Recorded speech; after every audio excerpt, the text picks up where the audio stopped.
Today's Daf Yud Daled, we're starting at the bottom of Yud Gimel Amud Bet with the two dots where we are discussing the 18 decrees that were made when Beit Shammai outvoted Beit Hillel. So the question is, Ushmona Asar Davar Gazru, we're 1, 2, 3, 4, 5, 6, 7, 8, 9 lines up from the bottom.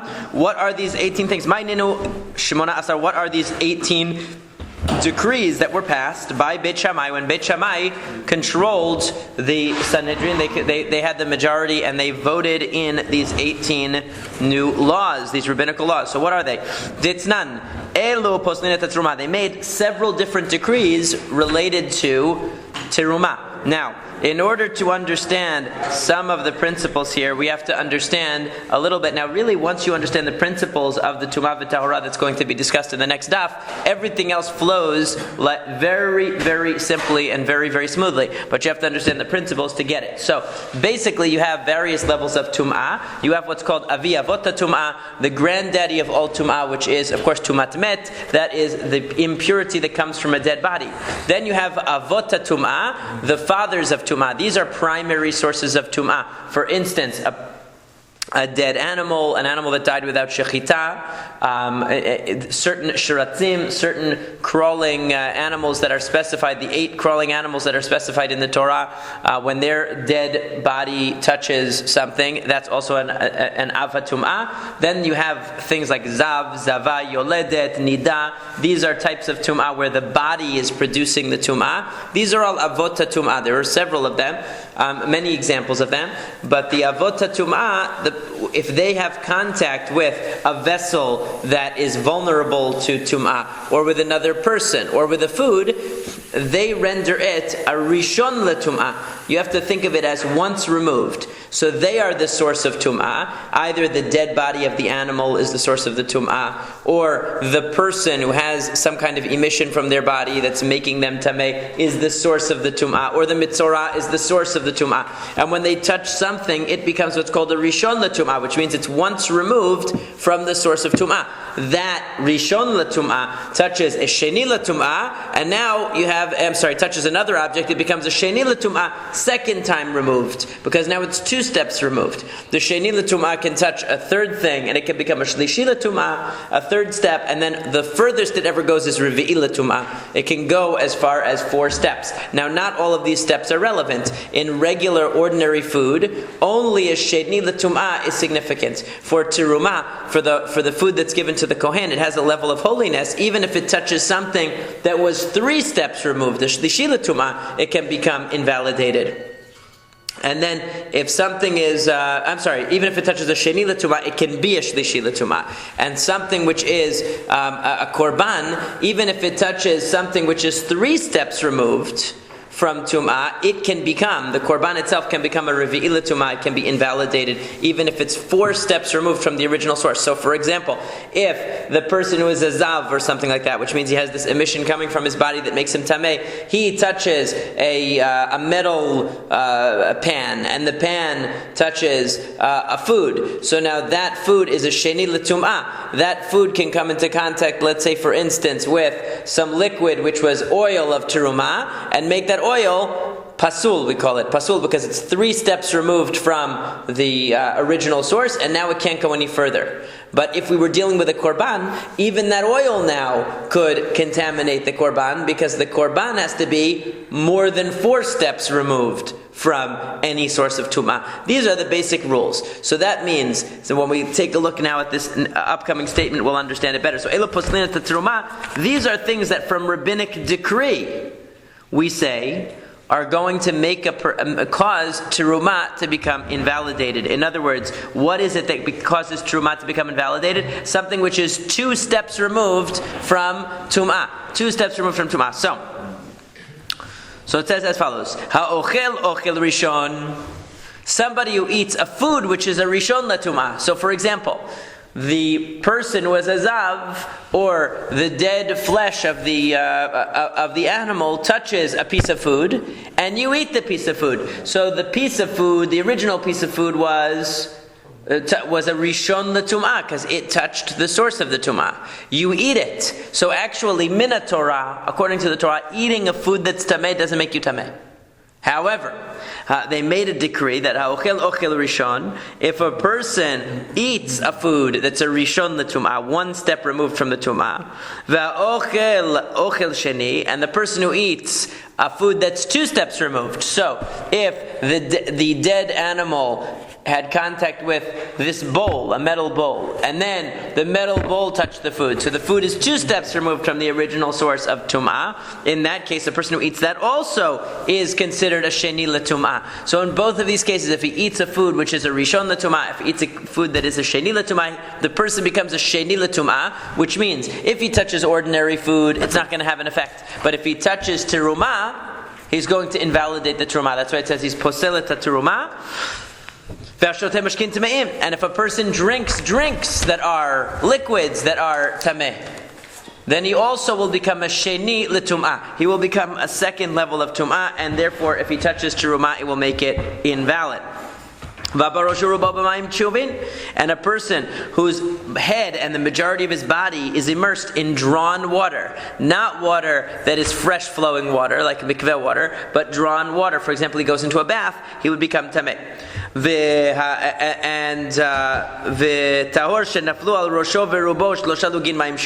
Similarly, somebody who had poured on them 3 lugin measure of drawn water. So for example, they took a shower, would be an example of that. Sefer, and a Sefer Torah, or any one of the Sifrei Tanakh, which is written on parchment. We're not talking about like a book like this, but something that's written on parchment is also tameh. We're going to see why. And it makes him tameh to the level of a sheni l'tum'ah. These are all sheni l'tum'ah. V'hayadayim, and the hands, meaning if a person has not done netilat yadayim, they have what's called stam yadayim, just regular hands that haven't been washed, are sheni l'tum'ah. If you touch terumah, it's going to invalidate the terumah. If you touch regular food, it won't do anything, because regular food is not susceptible to any tum'ah past the second level. So once something is second level, it can no longer affect regular food. It can only affect terumah. Now, ve'ativul yom, and a person who was tameh and went to the mikveh that day, but has not reached the end of the day yet. Because if a person is tameh, they have to do two things. They have to go to the mikveh and they have to complete that day. Okay, they have to have Erev Shemesh, it's called. They have to have, the sunset has to come. So if a person is tameh for a one-day tum'ah, for example, they touched a dead animal that died in the middle of, a dead deer or something, in the middle of the street. They touched it. So they would become a rishon l'tum'ah. The source of tum'ah is the deer. So now they go to the mikveh that day, and they have to still wait for sunset before they're completely tahor. That's the rule of that's called a tivul yom. So the person went to the mikveh during the day, but they haven't had sunset yet. So they're called tivul yom. That person, it's saying, is a sheni l'tum'ah. If they touch terumah, they're going to invalidate it. Ve'ochlim, ve'akelim, and foods and vessels shenitmu b'mashkin, that became tameh from liquids. Now normally min Torah, liquids cannot convey tum'ah. They can't convey impurity to a vessel. But we're going to see that the rabbis decreed all of this, that anything that becomes tameh from a liquid, even if the liquid was already a sheni l'tum'ah, so really all it should be able to produce is a shlishi l'tum'ah, because it's already 2 steps removed. In this case, the rabbi said anything that becomes tameh from a liquid is a second level tum'ah. We're going to call it a sheni l'tum'ah. It doesn't matter. And we're going to see what the reason is behind this. So, mantana ochel rishon, ve'ochel sheni, mifsal paslei, tamuye lot mitamu. Who was the one that said that? Now we're going back to these decrees. Who was the one that said that if you eat a food which is a rishon l'tumah, meaning the food touched the dead deer and then you ate it, or the dead deer was touched by a metal vessel that then touched the food, that's a sheni l'tumah. That if you eat one of those foods, you're going to be a sheni l'tumah. And that's why it says mifsal paslei. You would invalidate terumah because you're a second level of tumah now. You're a sheni l'tumah, but you wouldn't make it tameh, which means you're not a rishon l'tumah. If you're a rishon l'tumah, if you touched the deer yourself and then you went and you touched the food, so that food is a sheni. You're a rishon. That food is a sheni. That terumah that you touched could now go and make another thing tameh too, because it's got one more step to go that it can be effective. All right. So, but we're saying not that way. That if you eat the food that's a rishon l'tumah, you're a sheni l'tumah. If you eat the food that's a sheni l'tumah, you're also a sheni l'tumah. Okay, so Amar Rabbi Bar Chana, Rabbi Yehoshua, this is Rabbi Yehoshua's opinion. The Tannas we learned in the Mishnah. Rabbi Eliezer Omer Ochel Rishon. According to Rabbi Eliezer, he was more stringent. He said that if you eat a food that is a Rishon L'Tumah, you are what you eat. You become a Rishon L'Tumah. Ve'ochel sheni. If you eat something that's a second level of Tumah, meaning it's 2 steps removed, you become a sheni. Ochel shlishi. If you eat a third level, you're a third. In other words, what you are, what you eat. Basically, according to Rabbi Eliezer, Rabbi Yehoshua, Rabbi Yehoshua says, ochel rishon ve'ochel sheni. Whether you ate a rishon or a sheni, you're still going to be a sheni. So basically, what he does is he says, eating the first level, right, the rishon, it's like touching it. So what would happen if you touch something that's a rishon? You'd become a sheni. Eating the sheni, we're going to up it to making you a sheni. So that's the stringency in Rabbi Yehoshua. He's saying, I agree with you that if you eat a sheni, you're also going to be a sheni. But if you eat a rishon, you're going to be a sheni as you're going to be a sheni as well. You're not going to be a rishon. And then he says, shlishi, if you eat a third level of tum'ah, sheni lakodesh, ve'en sheni latruma, that you're going to be a sheni lakodesh, which means that we're going to say that you're on the second level of tum'ah with regard to korbanot, but not with regard to truma. Because if you eat something that's a shlishi l'tum'ah, that thing, even if it touched terumah, it couldn't make it any worse. Because the third level of tum'ah cannot affect terumah. It can't affect the food of the kohanim. So you eating it shouldn't enable you to affect the food of the kohanim. But you could affect korbanot, because korbanot are subject to tumah all the way to the 4th level. So that thing that was a 3rd level of tumah, if it had touched a korban, it would have made it a 4th level. So we're going to make you a sheni only lakodesh. For purposes of korbanot, we're going to call you a sheni. Ve'en sheni l'truma, but not for truma. B'chulin shenasu al tarat teruma. And that's speaking about chulin that were made al tarat teruma, which means to say that there were many people who treated their regular ordinary food, especially kohanim would do this, as if it were teruma. So they kept everything to the level of teruma. But the thing is, even if you do that, that's not considered careful enough for korbanot. Because for korbanot, we need an even higher standard. So if you have a food that is, let's say, a shlishi l'tum'ah, and you ate it, we're going to say, you know what, it might have been a rishon. It might have been a 1st level, but you weren't careful enough because you were only worried about terumah, but now we're worried about korbanot, and in korbanot we have to be even more stringent. They had higher standards. So for that they made an even higher standard. But the point is that what do we see here? Somebody who eats something that's 1 step removed from tumah, or somebody who eats something that's 2 steps removed from tumah, is going to be a sheni l'tumah, according to Rabbi Yehoshua, and that's what we're saying here. So my ta'ama, what is the reason? Okay, so now I skipped the line, but it says ochel rishon ve'ochel sheni ma'itama gazu be'rabanan tum'ah.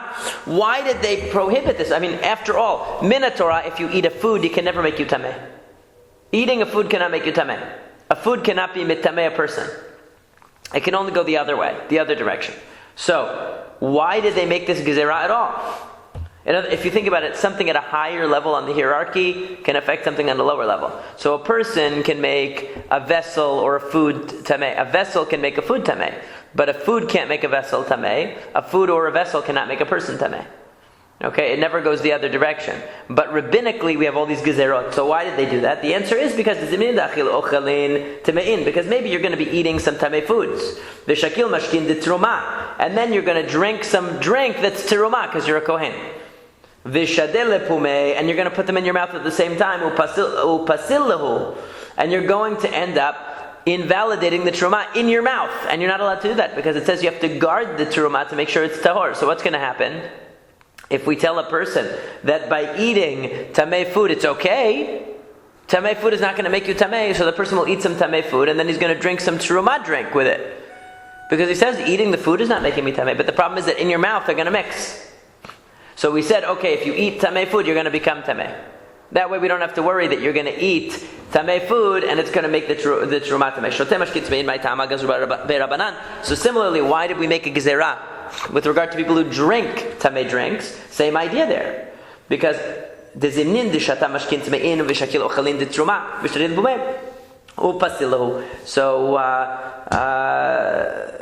So the same idea. In other words, that the person is going to be drinking, or is going to be, in this case, drinking the tameh liquids, and he's going to eat something that's teruma. He's going to say, I'm drinking tameh liquids, but they don't make me tameh, so what's the problem? And so what's going to happen? He's going to throw the food of teruma in his mouth while he's drinking the tamei drink, thinking, hey, it doesn't do anything to me, this tamei drink. But the fact is that when he has it in his mouth at the same time, that tamei drink is now going to come along and it's going to contaminate the teruma literally in his mouth. So we don't want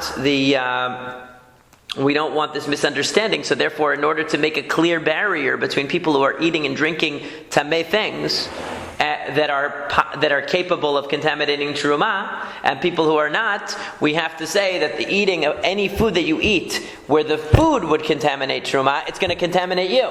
So that way we don't have to worry that while you're eating that food that could contaminate teruma, you're going to also eat teruma, because we're protecting the teruma like that. So then the Gemara says, Hainuhach, this is really the same gezerah. So why do you need two gezerah? It's really the same idea, that you're going to eat or drink this stuff simultaneously. So he says the reason is, what might you have thought? Ha shechiche, va'la shechiche. Why is it two different gezerot? Because you might have thought. Why do we have to mention both? Because it's common for a person to drink with their food. It's not that common that the guy's drinking and he says, I want to eat something.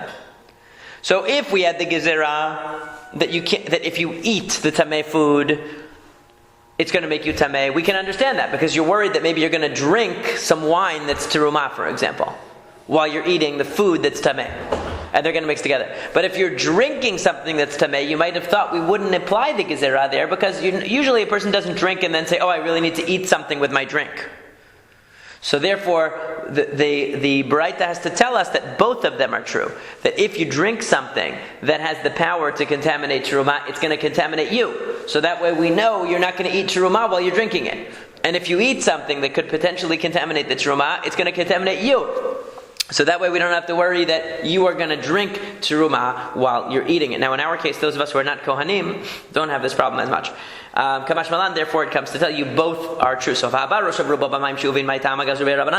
did they get this idea that somebody who goes into mayim she'uvin? Mayim she'uvin means drawn water, a bath. Water that can't be used for a mikveh, for example. So why does that make you tamei? The answer is because Amar Rav Bevai, Amar Rav Asi. Rav Bevai said that Rav Asi said shebatchila hayu tovlein b'mei ma'arot mechunasim usruchin. In the mikvaot of the old days, they used to go into the caves, and the water was disgusting. It was sruchim. It was smelly, and they didn't have chlorine or any of this other good stuff that we have today to make the water pure. And everybody's going in there, and the people themselves were not necessarily that clean when they went in, because they didn't shower that often. Like a mikveh man showering. It's kind of like the Arizal mikveh I was thinking of, but even but yeah, it's a river though. That's true. But that everybody goes in and there's no chlorine. I mean, go to mass shower. They have like that. Okay, I don't think I want to, but thanks. So what did they do when they would come out of the mikveh that wasn't so clean? Because it was naturally collected bodies of water, they would wash off in drawn water. So what was the problem? They made that like a formal ritual. That after you went to the mikveh that was dirty, you would clean off. So then, gazru alehem tum'ah. So they decided to say that water, that mayim she'uvim, makes you tameh. So my keva, what do you mean they made it a fixed thing? Amar Abaye said, Shayu omrim lo elu mitarin ela elu ve'elu mitarin. Abaye says that they made a mistake. They thought, it's not the mikveh that makes you tameh. It's the mikveh plus mayim she'uvim plus the drawn water that makes you tahor. You need both of them. So then they said, no, actually the drawn water is going to make you tameh. So that way people won't think that going to the mikveh plus going through the drawn water is what makes you tahor. Amar le Rava said, "My nafkamina. What do we care? Hakatav leim ba'anach. As long as you're going to the mikveh, what do we care if they think that they have to take a shower afterwards?" Ella Amar Rava shayomrim lo elo mitarin ella elo mitarin. The problem was that people thought it wasn't the mikveh that made you tahor. It was the drawn water. And then what's going to happen? People are going to skip the mikveh. They're just going to go for the drawn water, and that's not kasher at all. So since they knew that they were taking showers afterwards, they figured, it's the shower that makes me tahor. Then they're going to skip the mikveh altogether. So that's why they said that water, that shower that you take afterwards is going to make you tameh. Now that doesn't mean for like a woman who goes for a monthly mikveh that it's going to make her nida again. What it means is you're tameh to touch teruma. Okay, in other words, you're a sheni l'tumah. So yes, you could go to the mikveh if the reason was for the marital reasons. You're going to the mikveh, but then if you touch teruma, you would invalidate it if you went to the shower afterwards. So similarly, somebody who has poured on him, not somebody who went into a bath of drawn water, but even somebody who they poured on him drawn water, like a shower. So a woman who takes a shower after a mikveh is she's tamei for terumah purposes, but she's not eating any terumah. So nobody is today. So my tama goes to be rabbanan tumah. Why did they make this tumah here? The ilaha lakaimaha, because if we didn't have this, the other one wouldn't stand. In other words, if we want to make a point that whether you shower or you take a bath after the mikveh, that's not what makes you tahor. It's the mikveh that makes you tahor. So if we allowed people to take showers but not take baths, it's not going to get the point across. So therefore they had to prohibit drawn water both when it's being poured over you and when it's in a bath form. And that way people would realize, it's not that they prohibited it. I mean, what they did was they said if you go into that bath afterwards, it's going to make you a sheni l'tum'ah, which means you can't touch terumah. If you're not handling terumah, it doesn't affect you. But it at least drives home the point that the mikveh is the thing that makes you tahor. And that was the point that they wanted to make sure everybody understood. V'sefer my tamna gazru be'rabanan. What's the reason that they said that a Sefer Torah is tameh? That if you touch a Sefer Torah and then you touch Terumah, you make the Terumah invalid. Why did they say that? So, my ta'ama gazrure be'rabanan tum'ah. Amar Rav Mishashia. Rav Mishashia says, Shebatchila yumatznin et ochalin de Terumah etzel Sifrei Torah. Ve'amru hay kodesh v'hay kodesh. In the beginning they used to say, let's put the Sifrei Torah and the Terumah together, because they're both holy. So we'll put the Terumah and the Sifrei Torah in the same room. Then they realized that mice who would come to eat the Terumah, they also would chew on the Sifrei Torah, or they would make them dirty. Okay, so the Gazru Rabbanan Tum'ah, they made a rule that the Sifrei Torah were tameh, that they would invalidate Terumah, to stop people from putting Sifrei Torah together with Terumah so that it wouldn't attract mice, and the mice would not spoil the Sifrei Torah or make them dirty or chew on them. Af yadayim, I'm sorry, I skipped the part. V'hayadayim, and hands. Mipnei shahayadayim askaniyoten, because our hands are all over the place. We touch things all the time. We don't really know what we touch, and therefore they said that anybody's hands who hasn't done netilat yadayim should be considered sheni l'tum'ah, should be considered a second level tum'ah as a default. Tana af yadayim abaot nechamat sefer poslot tatruma. And not only did they say stam yadayim, that regular ordinary hands, but hands that touched a sefer Torah are also going to be tameh. Why? Mishum de Rabbi Parnach, because what Rabbi Parnach said, Am Rabbi Parnach, Am Rabbi Yochanan, because Rabbi Parnach said, Rabbi Yochanan said, Ha'ochei Sefer Torah arum, nikbar arum. He said that if you touch a Sefer Torah naked, you're going to be buried naked. Now what does it mean here, naked? According to Rashi, what it means is with bare hands. You touch the scroll with bare hands, you're going to be buried bare. Arum zal kadatach. Really? You're going to be buried naked? El Am Rabbi Zera, arum below mitzvot. You're not going to have any mitzvot. Below mitzvot zal kadatach, really, with no mitzvot, ela ema arum below ota mitzvah, you're going to lose the mitzvah that you had from touching the Torah. In other words, whatever you were doing when you were handling the Sefer Torah, you're going to lose that mitzvah. You're going to be naked of that mitzvah. Just like your hand was naked when it touched the Sefer Torah, you're going to be naked of the mitzvah that you did. Why? Because you ended up disrespecting the Torah by touching it with bare hands. So in order to discourage people from touching Sefer Torah with bare hands, they said that if you touch the Sefer Torah with bare hands, your hands are going to become tameh. And and therefore, if you touch Terumah after touching the Sefer Torah, you're going to invalidate Terumah. So you're going to be careful not to touch the parchment of the Sefer Torah. Now Rashi brings here an interesting question and mentions that he had difficulty understanding the whole concept of stam yadayim, because he said the idea that one's hands are askaniyot. What does it mean? So Rashi first says it means that they're actually dirty. And therefore, they didn't want people to touch Terumah with dirty hands, because people are not careful where their hands have been. That's why they required Netilat Yadayim. They required washing of the hands before a person would touch Terumah, and that's why we also do Netilat Yadayim today, to remember that. So, but he says some of his rabbis would say that the reason why they said that Yadayim, that the hands have a presumption of being Tameh, is because maybe you did touch something Tameh, because you're not paying attention. Right. So he said, but he doesn't like that idea, because if it were true that we're concerned that you really touched something tameh, you should have to go to the mikveh for that, not just wash your hands. It wouldn't be enough. And why did they make you only a second level of tumah? Maybe you should be a first level of tumah. Maybe you touched something that was a ava tumah. So therefore he says, no, it's not because really of tumah so much. The reason why they made the gezerah that your hands are by default considered sheni l'tumah was because of dirtiness, because they wanted to encourage cleanliness. Just like with the Sefer Torah, they wanted to encourage respect for the Sefer Torah. So they said if you touch the Torah, your hands are going to be tameh. Okay, so they did a lot of these things in order to encourage, with ulterior motives, basically, to give to promote other ideas. So, hey Gazor Beresha, the question is, which Gezerah did they make first? Did they make the Gezerah that if you touch a Sefer Torah, it's going to make your hands a Sheni L'Tumah first? Or did they make the Gezerah that Stam Yadayim, default hands, are a Sheni L'Tumah? If you're going to tell me that the first thing that they set up was that hands that are stam yadayim, regular hands, are presumed to be tamei kevan dahach gazor, as we are on Yud Dalet Amud Bet, since they made that gezerah already, beresha hatu lamali. So why did they need to make a gezerah about somebody who touched a Sefer Torah? His hands are going to be presumed to be tamei all the time. So why does touching a Sefer Torah make it any worse?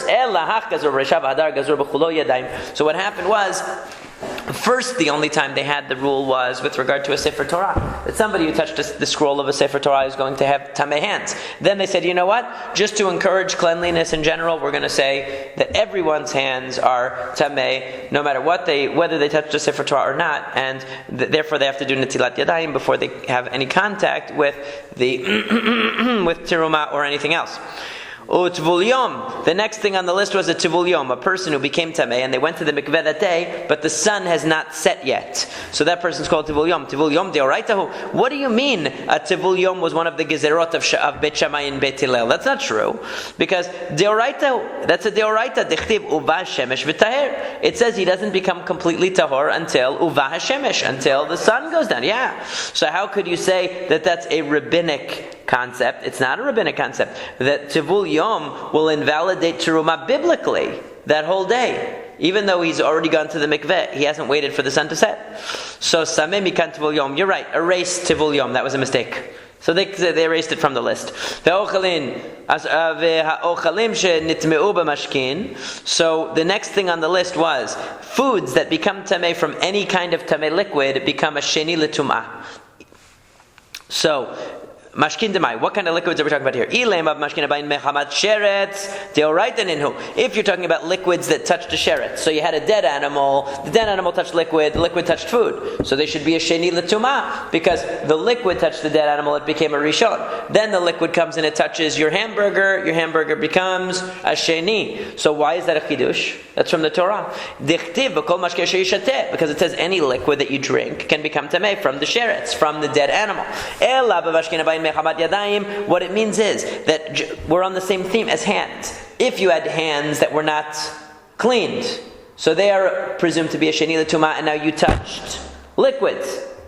Okay? So now that liquid touches food, the food is also going to be a sheni. So you're going to make the liquid a rishon by touching it with your hands that are sheni. And then that liquid is going to make the food a sheni. So they're very strict about this. We're going to see why in a second. The reason why is because since there's a biblical case in which liquid can make your food a sheni l'tumah, we say that any tameh liquid will make your food a sheni l'tumah. But you just said, in the case, the liquid, the case that you just used, where the person is Rishon L'Tumah, he touches the liquid, you're saying the liquid now becomes Rishon L'Tumah. Right, even if the person is only a Sheni L'Tumah, and he touches the liquid with his hand, because his hands are Sheni L'Tumah, it's going to become a Rishon, and it's going to make the food a Sheni. I still don't understand. They're being very strict. Because since there's one biblical case where liquid is actually a Rishon, because when it touches it directly, when it touches the source of tumah directly, look at it this way: when you see a liquid, we don't relate to this purity and impurity stuff anymore so much, but you see a liquid, okay, and you know it's tameh. You don't know where it became tameh, so you don't see the source of the tumah. You just see the liquid. You know it's tameh. You don't know the source. So you know what? Let's assume the worst. Basically, the rabbi said we assume the worst. It's a rishon. We assume the worst. That way, since you're assuming the worst, you're always safe. You play it safe. That's basically what they're saying. So va'kelim shenimu mashkin. So we talk about kelim, vessels that became tamei from liquids. So de'itmu b'mashkin demai. What kind of liquids? Ileim b'mashkin dezav. If you're talking about mashkin of a zav, you're talking about the liquid that issues from a zav. For example, the spit of a zav, or any other liquid, bodily fluids of the zav, that comes from the Torah. That when the zav spits, even his saliva is tameh. and we'll make a vessel tameh. So that can't be it. Ela b'mashkin abain mechamat sheretz ugzera mishum mashkin dezav. That basically what we're talking about here is liquids that are a rishon l'tum'ah, or as Tosafot says, it could have just as easily said the same answer as before. Any tameh liquid will now make a vessel tameh, because there's a case of the spit of the zav where biblically the liquid will make the vessel tameh. Okay, now normally a liquid food like soda can't make a vessel tameh. Normally, okay, it could make a food tameh, but it couldn't make a vessel tameh. A vessel can't become tameh from a food or from a liquid.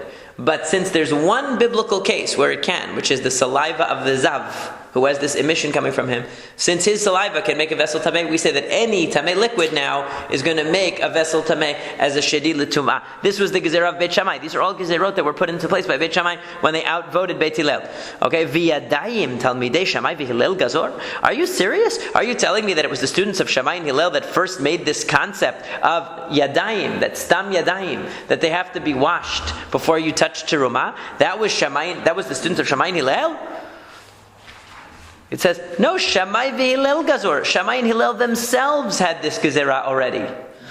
Because the Tanya we learned in the Braita, Yosef ben Yoezer ish Tzeredav, Yosef ben Yochanan ish Yerushalayim gazru tumal eretz amim. Because it says in the Braita that Yosef ben Yoezer, the man of Tzereda, and Yosef ben Yochanan from Yerushalayim made a gezerah on eretz amim. They said that the lands outside of Israel are automatically presumed to be tameh, to have tumat met everywhere, because they said that the Gentiles of that time, they would bury anywhere. They didn't have cemeteries. So anywhere you walked, you could be walking over cemeteries. But al kelei zechuchit, and they also made a gezerah on kelei zechuchit, to treat glass vessels the same way we treat metal, because really glass should not be considered the same that we treat metal. But we're going to get more into the details of that later. Shimon ben Shattach tiken ketubah leisha. Shimon ben Shattach instituted the formal ketubah that we have today. In the olden days, what they had was that the man would set aside the money for the ketubah, and when he wanted to divorce his wife, he would just say, take the money and go. He would kick her out. So Shimon ben Shattach was the one who made the ketubah as a written document and set it up differently. Vegazar tumal kalei matachot, and he also decreed tum'ah on metal vessels. We're going to see what exactly that decree was a little bit later as well. And Shammai v'Hillel gazru tumah yadayim, but it says Shammai and Hillel were the ones who said that regular, ordinary hands are tameh and considered sheni l'tumah. So it's not the students of Shammai and Hillel that made this idea of that you have to do netilat yadayim before eating terumah. It was Shammai and Hillel themselves, the teachers. So what's the answer? Maybe when it says Shammai and Hillel, it means Shammai and his students and Hillel and his students. So really it's accurate. It was the students of Hillel and Shammai together with them who made this gezerah. Amar Rav Yehuda, Amar Shmuel, but Rav Yehuda said that Shmuel said Yurchet davar gazru u'Yurchet nechliku, that there were 18 things that they decreed and there were 18 things where they differed. Vilu Hillel v'Shammai lo nechliku ela begimel mekomot. So these 18 things that we're talking about in our Masechet here, these 18 decrees could only have been decreed by the students of Shammai and Hillel, not by Shammai and Hillel themselves. Because Shammai and Hillel themselves had only 3 arguments in their entire life. Only 3 disagreements. Their students had many, many, many disagreements. And even in this situation, there were 18 things that they argued about and 18 things that they decreed. So we know that Shammai and Hillel only argued about 3 things. So it can't be that they were involved in these 18 decrees in any way. So how could it say that the impurity of the hands was decreed by the students of Shammai and Hillel, when really Shammai and Hillel themselves obviously had this already? So v'chitema, maybe you'll say atu inu gazor litlot, atu talmideu v'gazur lisrof. Maybe they expanded the decree. Shammai and Hillel, the teachers, said that if you touch terumah with hands that haven't been washed, litlot, we say we're not going to burn the terumah that you touched, but we're not going to use it. We're going to say it's in limbo. We don't know, it's doubtful status. Because we don't know, maybe you touched something or whatever. And then the students came along and said, lisrof, that you're going to burn the terumah. We're going to consider it a vadai, that your hands are definitely impure, and therefore the terumah is definitely impure. So what did they say?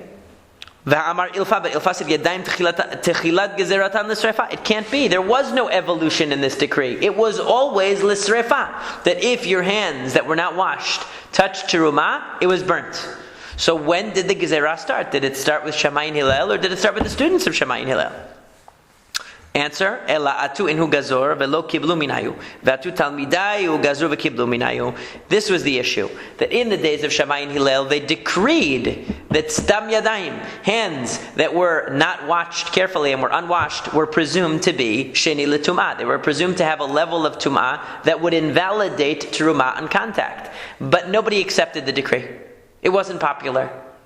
And the students of Shammai and Hillel came along, and they pushed it, and the people accepted it from them. So the concept was instituted by the teachers, but practically it wasn't really observed until the next generation. The student said it's not in limbo; it needs to be burned, and it's totally invalid. Well, no, they rejected that. First they said maybe originally the teacher said limbo, and the student said it's definitely invalid. But they said no. Even the teacher said it was definitely invalid. Everybody agreed it was definitely invalid, but nobody accepted it from Shammai and Hillel, but from the students of Shammai and Hillel, they accepted it. They became more accepted.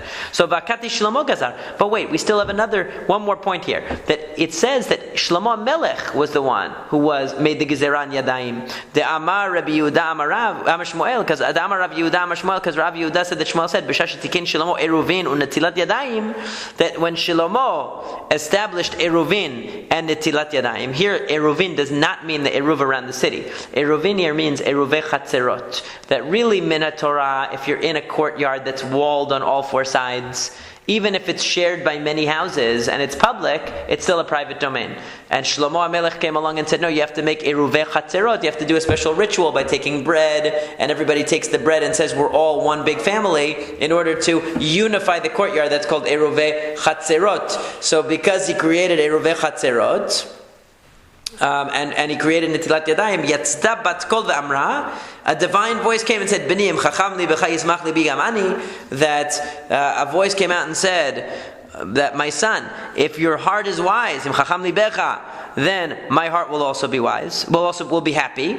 And another pasuk, Chacham beni v'samach libi v'ashiva chorfi davar, that my son is wise and my heart is happy, and I respond to those who scorn me with a word. In other words, look how smart my son is. I'm proud of him, and I can respond to my detractors by pointing out how wise my son is. What's the point? The point is that Shlomo HaMelech made these gezerot that were considered very good, but one of them is Netilat Yadayim. And you just told me that it was a lot later, during the times of Shammai and Hillel, that they made Netilat Yadayim. But it says that Shlomo HaMelech made Netilat Yadayim. So which one is it? Ata Shlomo, we come to Tedvav Amud Aleph, Gazar lekodeshim, that Shlomo HaMelech made this gezerah only for korbanot. That if you didn't wash your hands and you touched korbanot, instead of presuming you innocent, presuming you tahor, we presume you tameh. Ve'atu inu ve'gazor af letruma. And Shammai and Hillel came along and said, even for terumah you need netilat yadayim. So everybody knew that if you didn't wash your hands and you touched a korban, it would make the korban invalid. Okay, or even tameh, but certainly invalid. But it was Shammai and Hillel that came along and said, we're going to apply that even to terumah, that even the Kohanim who handle terumah, or regular people who handle terumah, if they haven't washed their hands, we're going to presume them sheni l'tumah. So you might say that in the times of Shlomo HaMelech, basically they presumed it a shlishi l'tumah, because a shlishi l'tumah means it wouldn't affect terumah, it wouldn't affect regular food, but it would affect the korban. And in the times of Shammai and Hillel, they upped it a little more and said it's going to be like a sheni l'tumah, which means it will even invalidate terumah without washing. And of course, today we have the idea of netilat yadayim, even for chulin, even for regular food, regular bread, and it's because it's in order to remember the concept of terumah. Have a great day.